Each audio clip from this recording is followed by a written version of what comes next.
Now then, welcome back to Shedlock 2000's channel of many Land Rovery things. World's gone a bit 10100 for me at the moment. I've got papers and God knows whatever else all over the spot, and I've come on tonight, coming here to fit Taryn's winter tyres onto a Golf. And I've discovered that the wheels that she'd bought, the Golf wheels that she'd bought, were actually off an earlier Golf that had a different PCD, so it was all manner of drama there. Of course, I didn't find that out until I'd whipped two wheels off and come to put the fresh ones back on, and they wouldn't. So that was a bit of a drama. Anyway, so busy writing papers, and I don't know that I've got all the time in the world to be making the videos that I wanted. So I might just get a chance to do a video tomorrow, but today I've got maybe 10 minutes.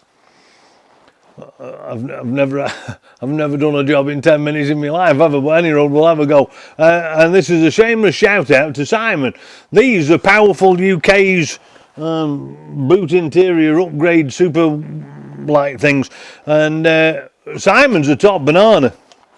And he's a pal of mine, Simon. We've sort of tried to get some things together, sorted out for the Defender when mine came out, and we worked together on a couple of different little bits of things. And Simon's a top banana. Anyway, Simon from PowerfulUK. I don't know if you can see this. Is on the box here. It's www.powerfuluk.com. Not sponsored by him. I bought these. He's a pal of mine, but he's not up to sending me free stuff yet. Anyway, shout out to Simon. If you do know Simon, and many of you will, there's a lot of things he's got in his store that aren't just for the Defender, but also for the D5 and L494s, all of them really. He's got bits of things for everything. Anyway, these chaps are interior lights. Now, you see these doodles up here, they're rubbish. And these chaps are meant to replace them, and they've got, you can see, well perhaps you can't see, but I'll show you later on, they've got a rake of LEDs in the bottom, and they basically just plug and play. But some people, plug and play is a complicated thing for some people, and I'm not sort of downplaying you know, how easy or hard something is. It's just that, you know, if you've never done a thing before, some things are hard, aren't they? So anyway, so this is just going to be a simple little video trying to put these in. Now, last time I tried to fit a light, you'll see here I've got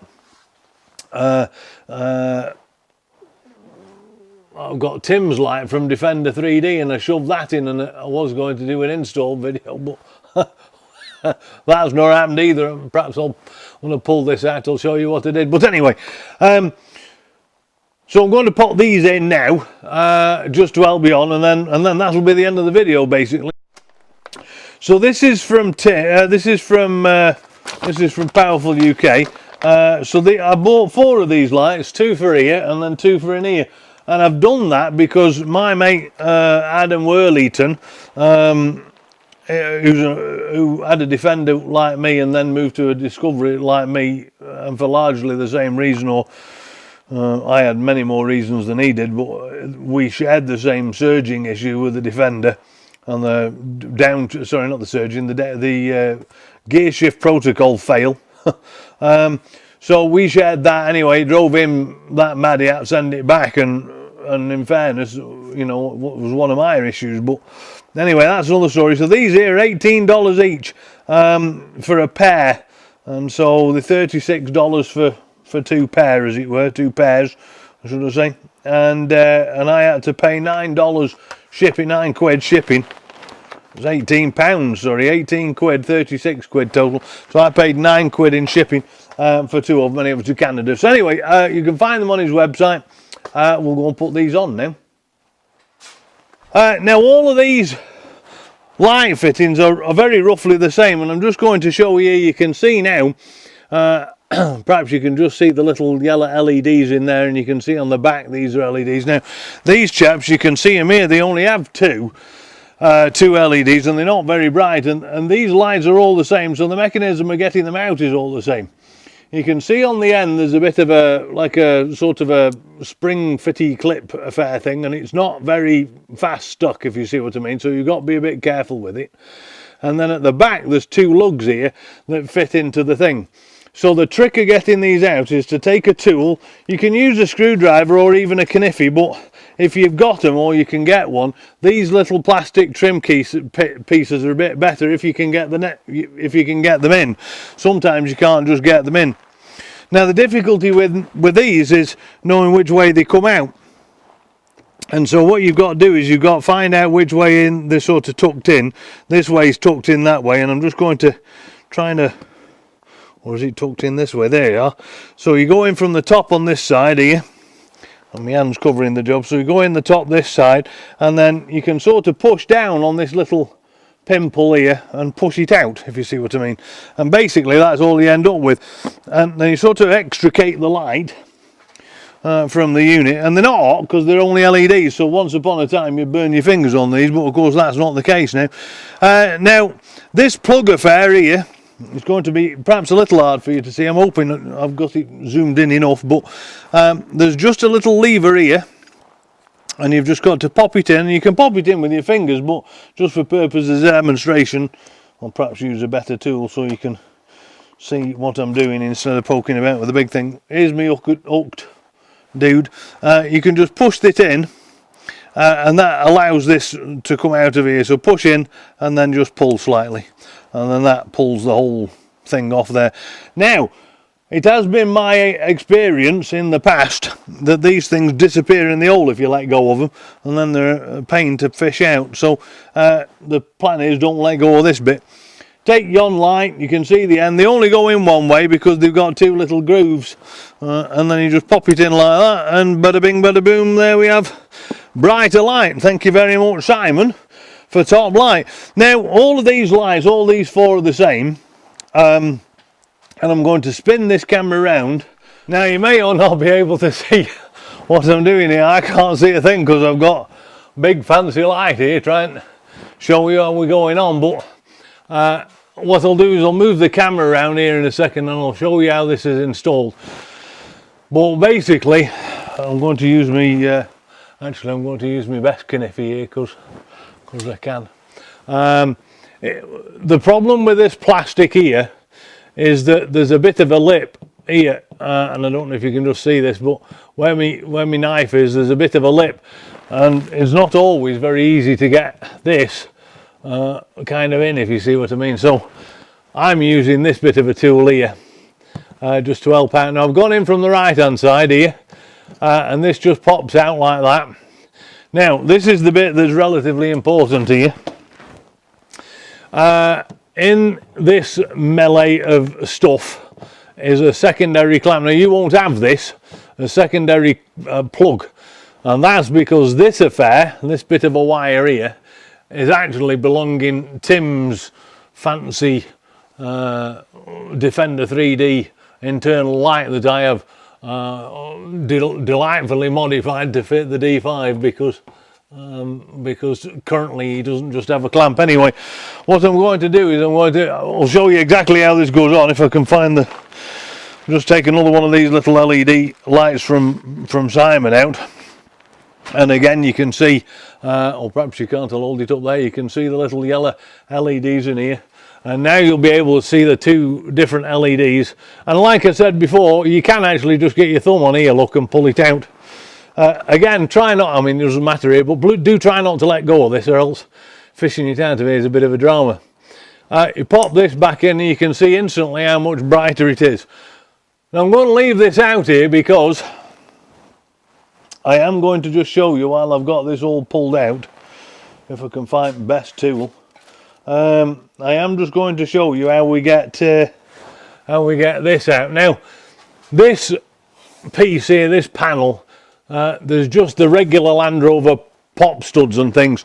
Now fortunately my interior lights have just gone out now here because I've been messing about too long and the car's auto shut off, so fortunately that's got us out of the way. But you can see here the clips that I was talking about, and I use this tool with the little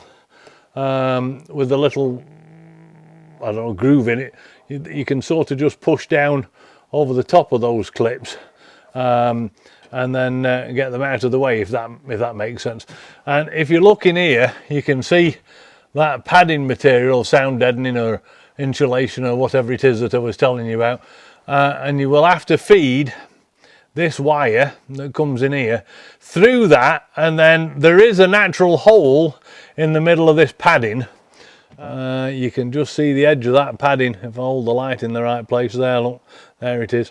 And there is a natural hole there, so you can poke this wire through. This way you can poke this wire through, and then the point of Tim's affair is that it comes with this sort of pigtail, but you clip what would go into your LED light here, and then he provides you with an LED plug just to fit straight into your thing. So it's literally plug and play. Now what I've done up here is you can just see here, can't you, there's a big sticky pad of Velcro, and I've just used the Velcro to stick this to this back of the frame. Now Tim is working on some brackets here that are sort of triangular, if you can imagine, so that this light then becomes at an angle at 45 degrees, which helps shine into the back of the vehicle when the tailgate's in the upright position.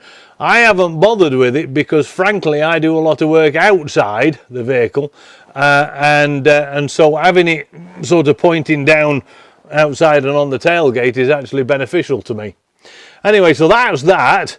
I'm just going to push these back now so you can see how they go. You can see where they go, these clamps, these clips.